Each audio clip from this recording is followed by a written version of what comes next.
Okay, it's 2:31, and our next committee of the day is the Health and Social Services Committee. Those committee members, again, are Amobian, Freeman, Baylor, Baylor, Neal, Neal, and Holland. and Holland. I'm not sure why I'm not sure why we're getting some feedback.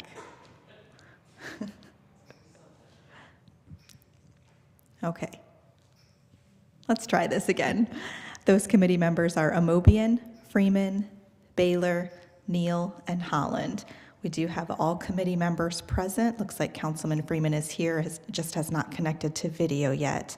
But you do have a quorum if you're ready to get started, Madam Chair.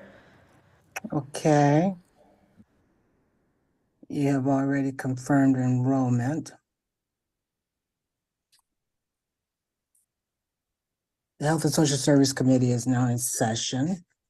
We have one item from last week that we will continue to take time because we have to look for resources and make a recommendation to move it.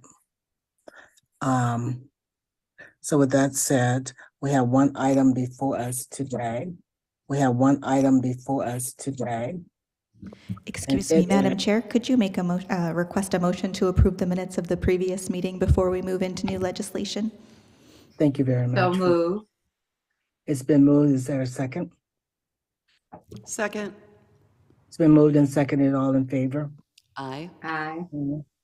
Aye. Aye. Thank you very much for that, Sarah. We have one piece for today. That's a resolution supporting a congressional, hold on just a minute, trying to make my print large enough. Supporting a congressional passage of Medicare for All and urging all Ohio federal representatives to support the Medicare for All Act of 2022, currently pending in the U.S. Senate as Senate Bill 4204 and declaring an emergency. And this is offered by Councilpersons Holland, Mosley, and Malik. And I'm going to defer to one of them. Did you want to go first, Holland? Councilwoman Holland? Thank you, Madam Chair. Senate Bill 4204 proposes to create Medicare for all Americans. In reviewing the presentations that were made last week in public comment at our evening city council meeting, I took a walk down memory lane and realized that my first recollection of a universal health care program in this country dated all the way back to around 1993 under the first Clinton administration.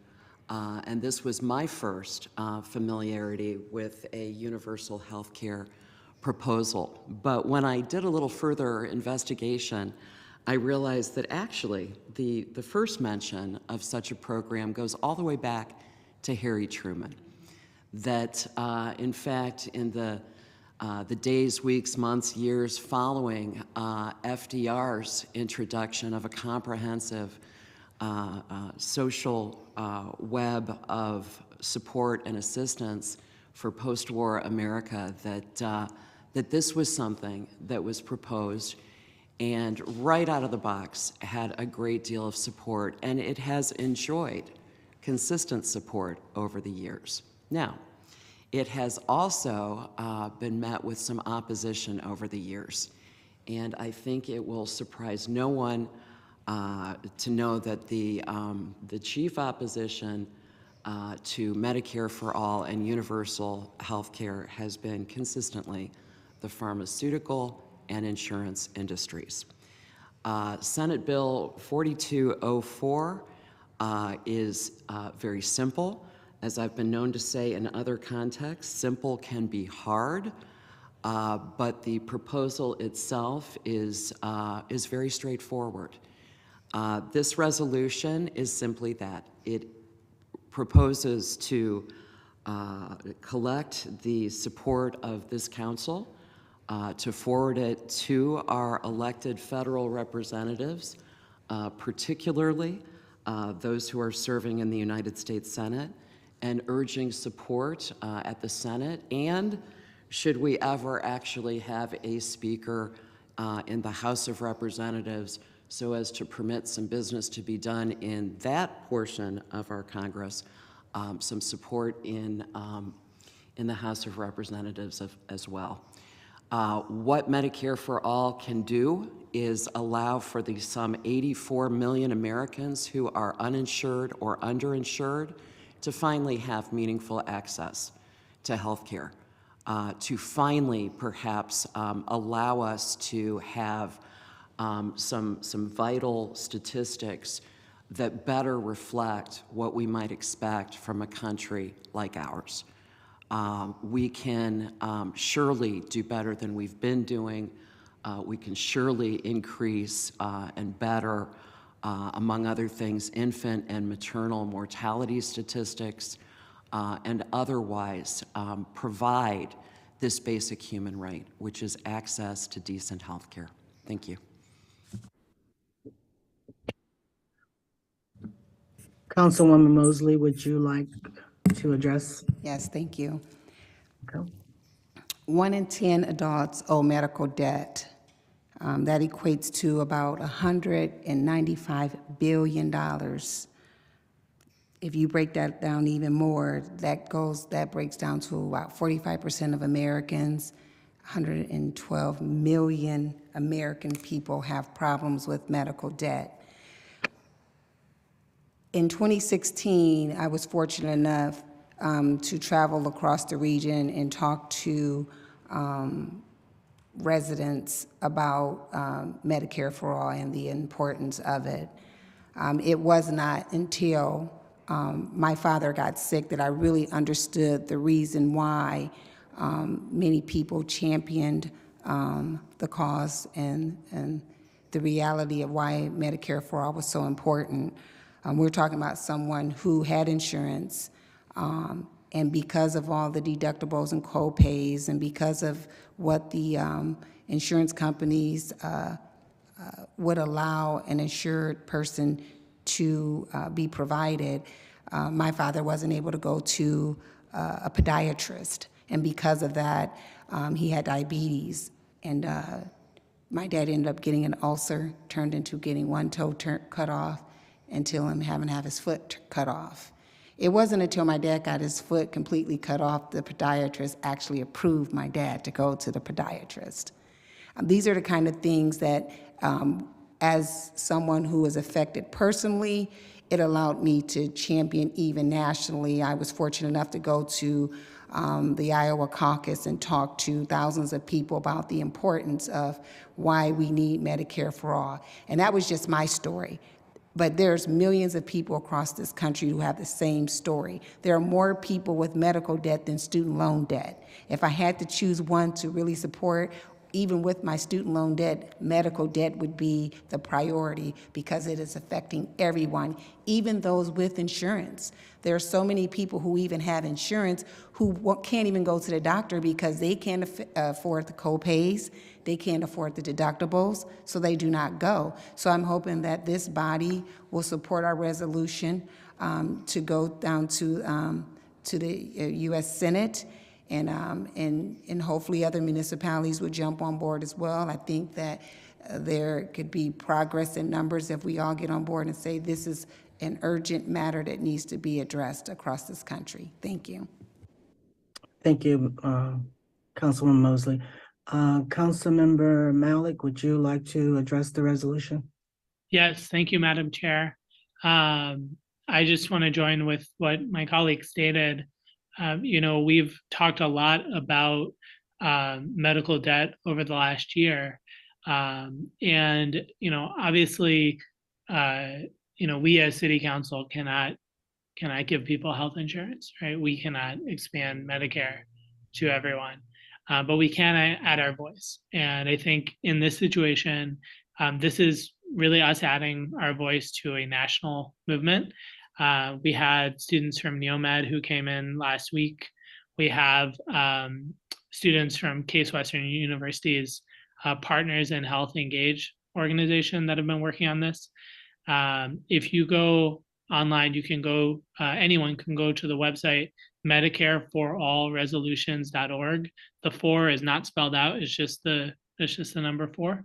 Medicareforallresolutions.org, and see where communities all across the country are passing these resolutions as a sign of support to show that this is something that is pretty popular, is something that is desperately needed. Cleveland has passed a resolution, Dayton, Toledo, city of Kent. And so I think we're adding our voice to this chorus.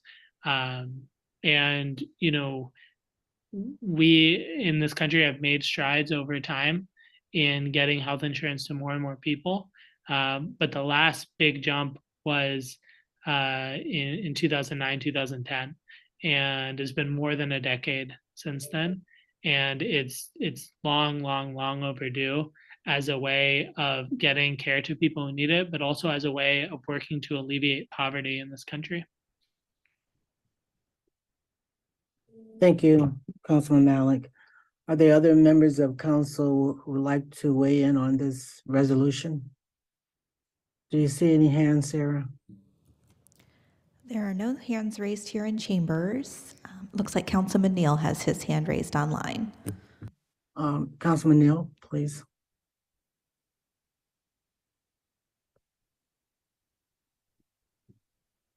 Councilman Neal? Excuse me, I'm sorry. Yeah, I just want to say, I appreciate the resolution. I'm in support. Before you close out the meeting, though, I want to tie this resolution into the one that we put hold on. So I just want to make sure I express that before you close out the meeting. But I am in support of the resolution. Okay. Are there other members of council who would like to weigh in on this?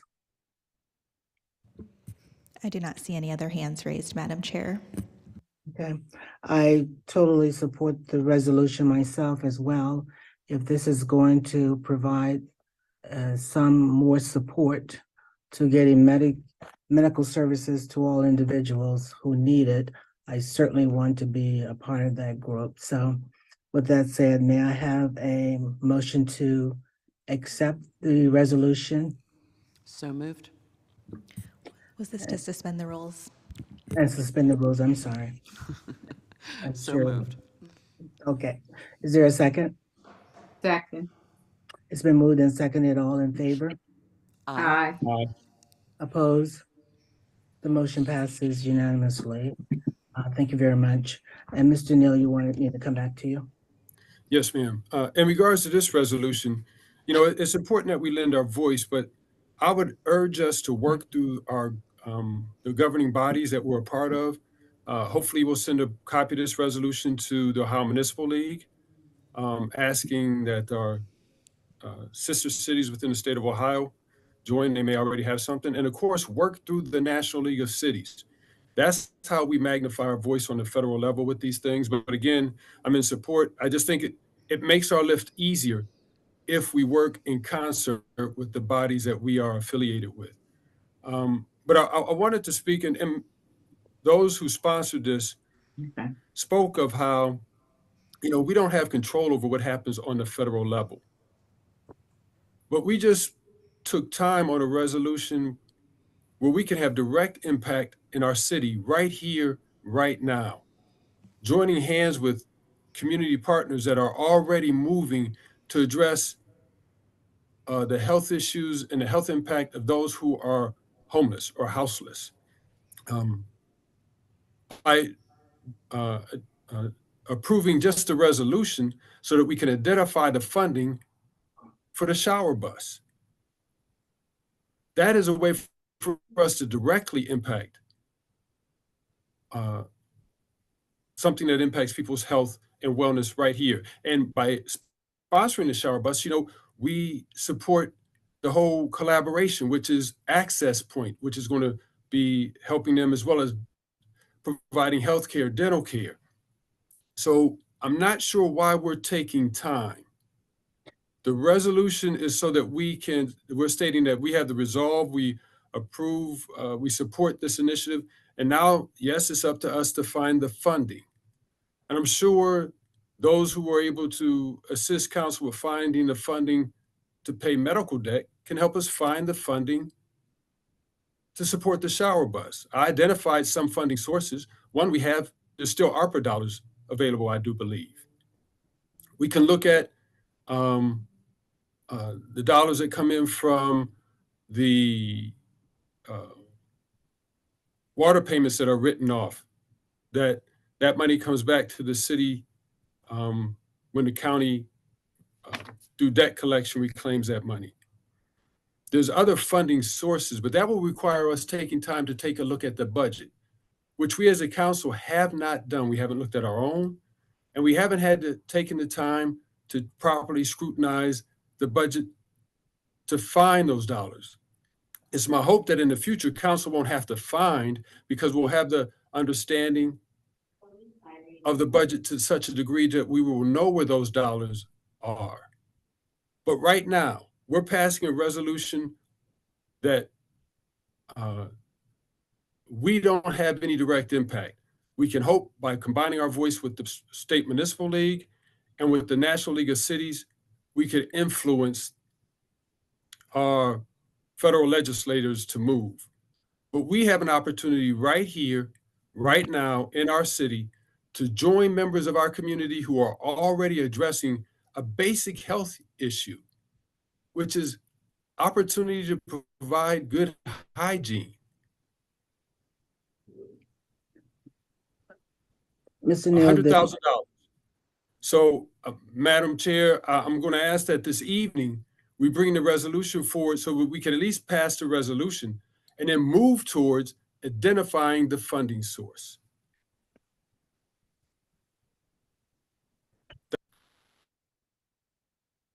are there other comments? Yes, Madam Chair. Councilwoman Holland has her hand raised here in chambers. Please, Councilwoman Holland. Thank you, Madam Chair. With due respect to my colleague, I don't understand how we got here. And perhaps I'm missing something, but last week in committee, we heard some fairly detailed testimony from Mr. Luddle about how the city is providing a great deal of support to the shower bus. We also had testimony from the amazing people who are part of the shower bus program, who indicated that they actually have received quite a bit of funding and weren't really sure what their funding need was.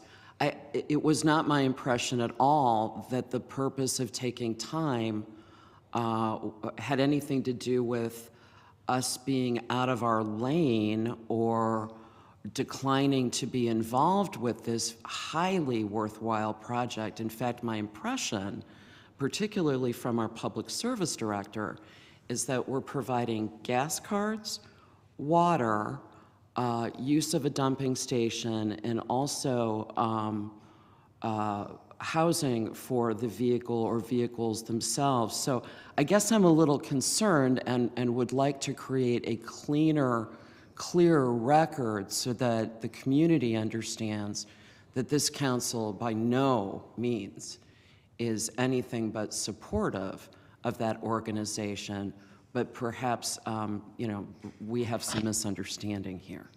Thank you. Are there other comments from anyone on council? Yes, Madam Chair. Councilman Neal has his hand raised. Mr. Neal? Yes, ma'am. Just want to answer the concern of my colleague. No doubt, the administration is doing their part to assist. The administration. In the presentation, they shared the cost and expense of funding the retrofitting of the bus to the shower bus, and they share with us a shortfall.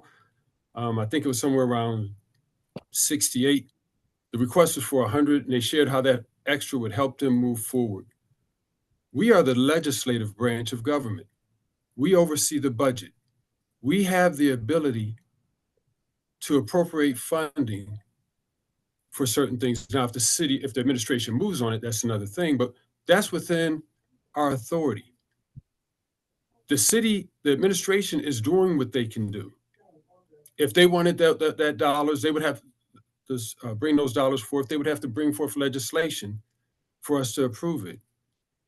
Having followed this, understanding their need, the administration has kicked in, community partners have kicked in. This is an opportunity for us as a legislative body to address this need. So that's why the request has come in, and that's why this push for funding is being requested. Now, correct me if I'm wrong. We need to move the resolution and then we go to the ordinance where we're requesting specific dollars. And then we can talk to Mr. Fricker, someone in the financial department, as to where these dollars could possibly come from. Yes, ma'am. The ordinance is just saying that as council, as my colleagues have mentioned, we support this. It's in the ordinance that we have to identify the funding source. Right. And it would be in our best interest. It would be in the best interest of those constituents that we represent if they see us go through the process of identifying the funding source, understanding where those dollars are. Because at the beginning of the year, or this time last year, no, beginning of the year, we appropriated a lot of those dollars. So if there's any funding that's left, it's because either we didn't do a project or there was some money left in the general fund. But having the understanding of where we're identifying those dollars. In the past, we've taken money from projects that we haven't done. I've shared some potential funding sources. I still think that, especially since that's why the money came here, if there are any ARPA dollars, $100,000 out of that money would be well invested in this effort. But yes, passing this resolution, we still have to go through the process of identifying a funding source.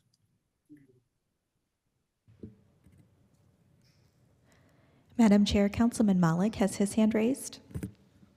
Councilman Malik. Thank you, Madam Chair. Just briefly, I know that we discussed this last week. I guess there's 2 or 3 thoughts that I have. The first is that, certainly we can pass any kind of resolution in support of, this or any other kind of expenditure, as long as it's lawful, and I don't see any concern there. It seems like then the next step really would be in our capital budget or operating budget, probably our capital budget, because that's probably where some of the support might come from, CDBG dollars. Might be an opportunity, especially that's coming up in the next few months, to talk about it through there. I guess the second thing, in terms of whether we approve the resolution or not, is just getting a little bit of clarity around what there's an ask of $100,000. What specifically is that going to be used for? How does it fit into their overall budget? And I guess what's the value of what the city administration shared that they're hoping to do? So that would be helpful. But if what Mr. Neal is asking, if what Mr. Neal is asking for is a vote, I think, I understand where that's coming from. Those, I think, are 2 fair questions. What specific, where did that $100,000 come from, and kind of how does it fit into their overall budget?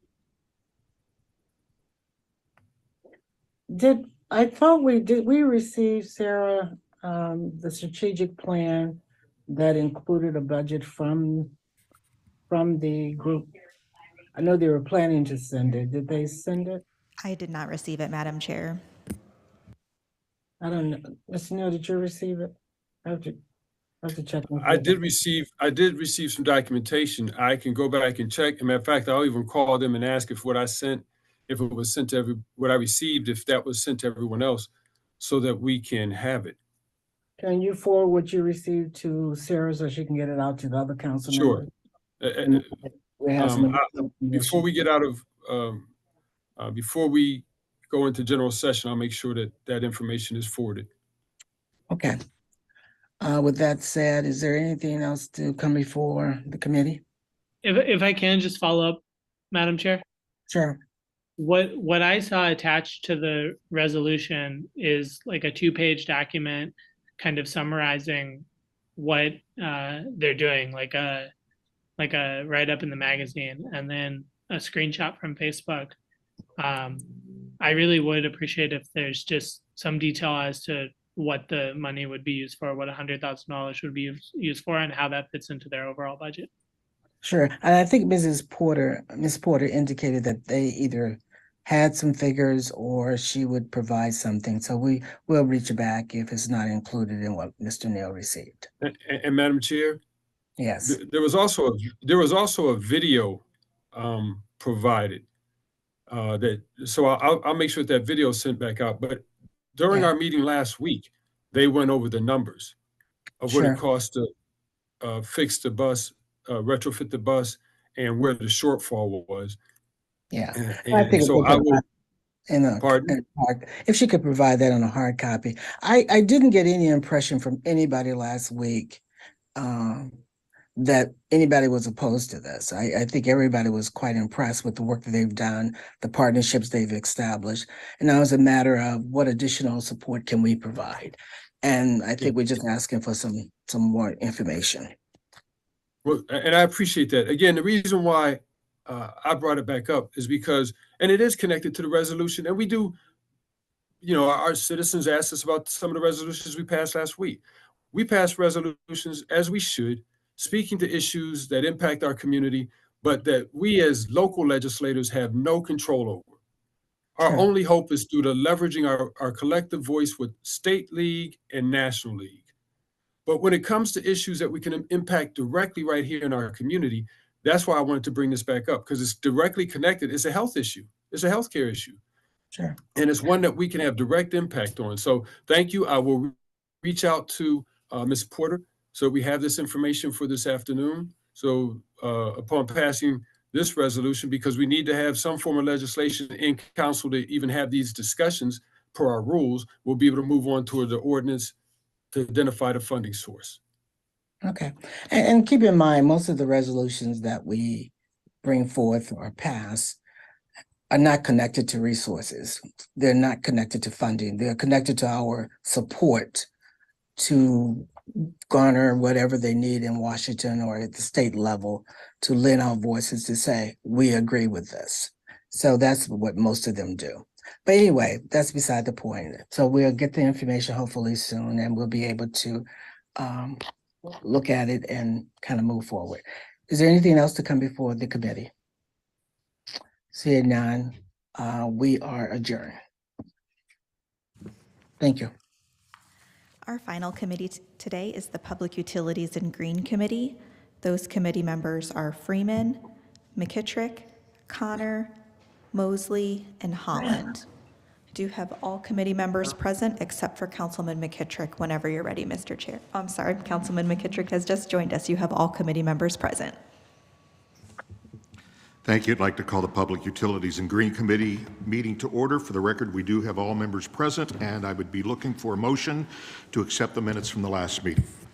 Second. We have a motion and a second. All in favor, let it be known by saying aye. Aye. Opposed? All right, we have, I think, 5 items coming before us today, the first 3 of which would have to do with our project dam removal in the gorge. So we'll begin with number 10 here. This would be an ordinance authorizing the mayor or his designee to enter into a contract or contracts with the United States Environmental Protection Agency for Great Lakes Restoration Innovative Funding for the Gorge Dam Removal Bank Stabilization Project and declaring an emergency. Thank you, Mr. Chairman, members of committee. Actually, the next piece of legislation, I'll probably go into more in depth on what this means, but this first piece will just allow us to accept the $3.2 million for the bank stabilization project. So US EPA, obviously they require us to pass legislation to accept this grant funding. It's the old power plant on Front Street, the old Ohio Edison power plant. So we are going to prepare that site. I guess I could just talk about both of them. So there's a failing sheet pile of wall right there along the old site that has to be removed. because they feel like when they start removing the sediment, that wall could give way. So before we ever start the project of removing the sediment of the dam pool, we're gonna remove that sheet pile wall. We're gonna grade that back and prepare that site to accept all the trucks. So they'll put a barge out there. They will excavate all that sediment out of the dam pool. They will dewater it on site, right there at that power plant site. Then they will take it, and they are actually going to take this sediment, mix it with a concrete mixture, and then pump it through 2 different pipes from that site down along the water's edge all the way down to Peck Road. So that probably won't start till the spring. And then our piece of legislation that talks about Peck Road, I will talk about preparing the site to place this sediment. Okay, very good. Questions or comments? All right, I do not see any questions. What's the pleasure on this? Consent's fine. Motion for consent. Second. We have a motion and a second for consent. All in favor, let it be known by saying aye. Aye. Opposed? Okay, moving on. An ordinance authorizing the Director of Public, I guess that's service, to enter into a contractor contracts after publicly advertising for bids for completion of the Gorge Dam removal, bank stabilization project, and declaring an emergency. Thank you, Mr. Chairman, members of the committee. Yes, this is the this is actually to bid the construction, and then we're going. This is 100% funded by the Great Lakes Initiative through the U.S. EPA. So we have no match, and this will allow us to accept the grant funding. Well, not the previous piece, but this will allow us to perform the work, or the contractor perform the work down at the site. Okay. Questions or comments from committee members or any other council member? Consent as well? Yes, sir. Motion for consent. Second. We have a motion and a second. All in favor? Aye. Aye. Opposed? Thank you. Next is an ordinance authorizing the Director of Public Service to enter into a contractor contracts after publicly advertising for bids for construction of the sediment placement area for the Gorge Dam removal project and declaring an emergency. Thank you, Mr. Chairman, members of the committee. Yes, this is approximately 30 acres that the city of Akron owns down on Peck Road. So as you pull off of Cauga Street, immediately down on Peck Road on the left, there will be a buffer of trees, so you won't be able to see it from Cauga Street. Then there's an area that this sediment will be placed.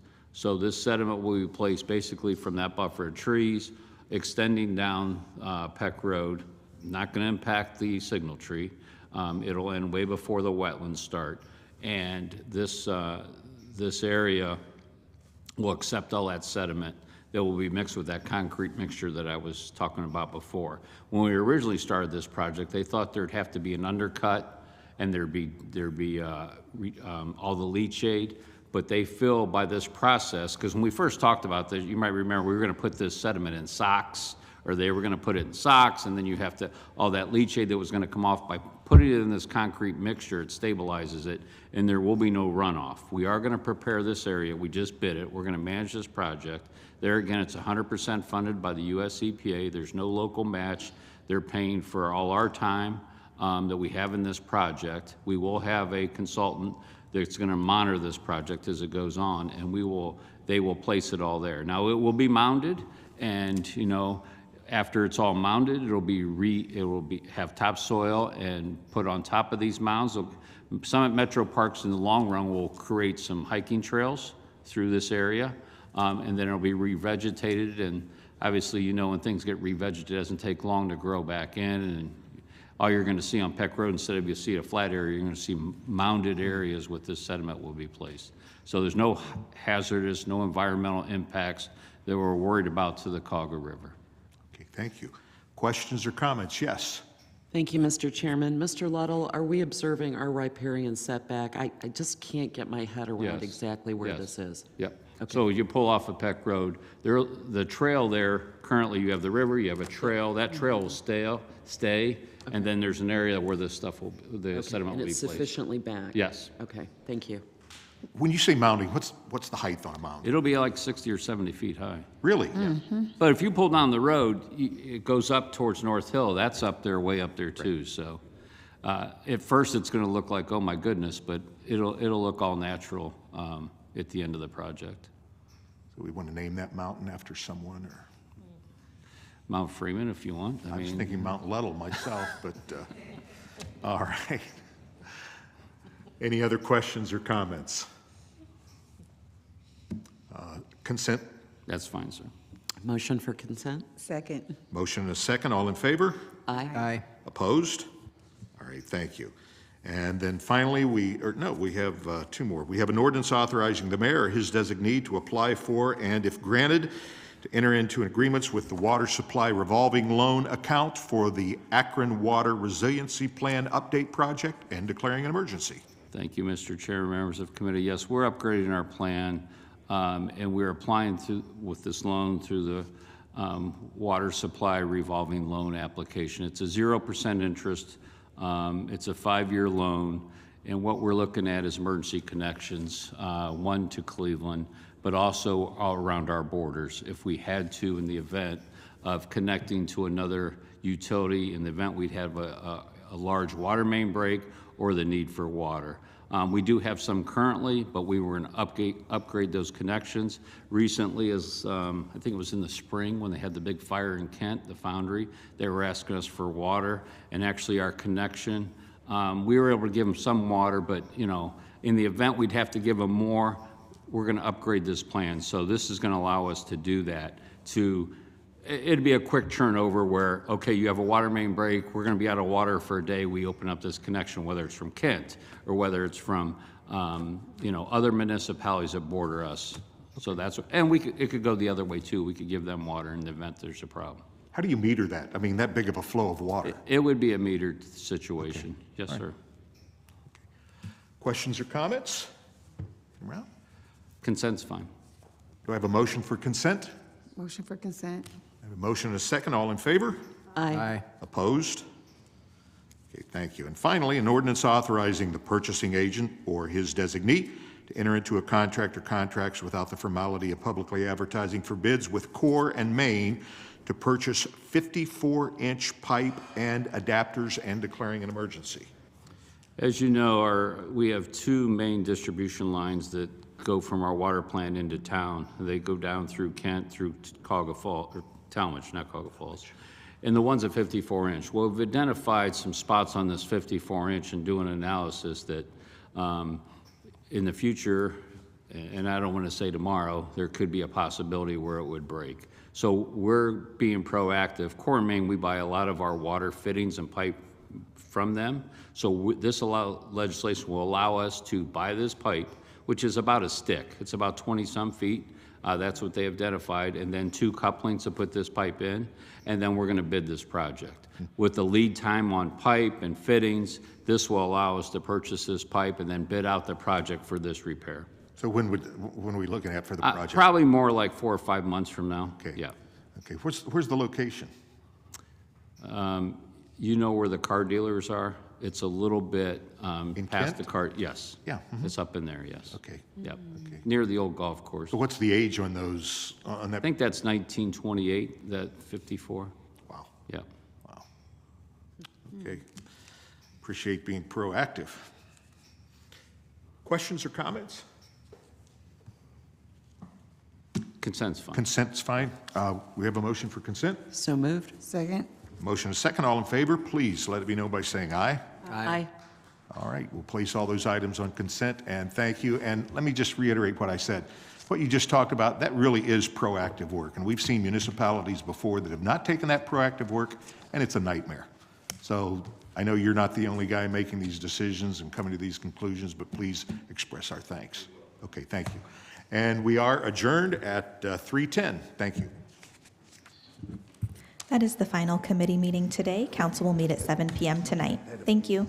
All that sludge. And I wonder if, I need to ask Chris, if